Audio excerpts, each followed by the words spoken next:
and see. We can certainly look into that. Good No looking question thing. about it, man. The PGA Hope, man, they've got courses, they got instructors, ambassadors all over the place, man. So, I bet. but anywho, gentlemen, today's session covering a unusual shot, specialty shot on the golf course, right? The bunker. Okay, now there's basic fundamentals that we need to go through. There's basic fundamentals we need to cover in order to ensure that we can get ourselves out of the traffic, out of the hazard, right? So tell me one thing that you think is beneficial or something that we need to incorporate to hit a good bunker shot. Well, perfect, this one. I was thinking don't hit the grass. Don't hit the dirt.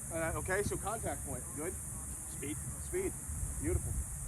In fact, all that stuff is going to be incorporated in our session today. So as we set up to this, you see I got 3 lines set up here in the bunker.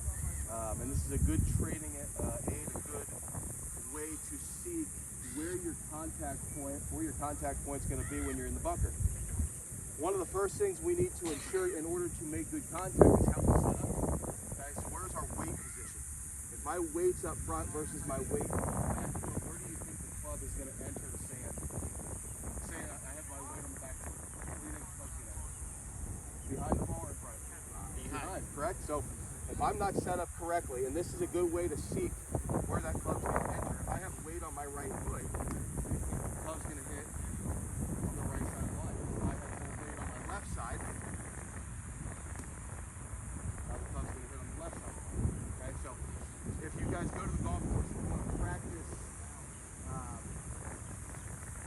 out of the bunker, this is a good drill to see where your club would hit before the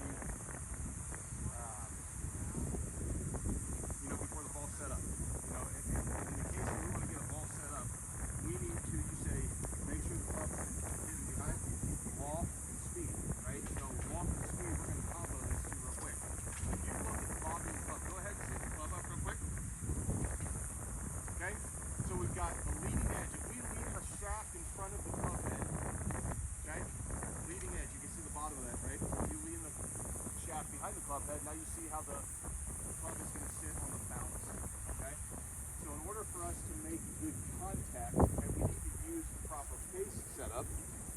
Okay, so we would use the bounce of the club, meaning we would have the club slightly back to set it on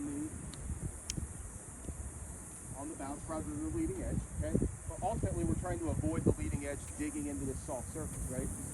So if we have the club set up properly on the bounce, okay? Now we've added loft. We need to add some speed. But in order to make good contact, okay, we need to make sure that our attack angle by setting up the club like this is correct. Okay, so I'm going to give you one of my best secrets out of the bunker today too in order to make good attack angle. So if we have the club set up on the bounce of it, we need to get the club head up quick. Okay, club head up quick. Attack angle is going to be much steeper.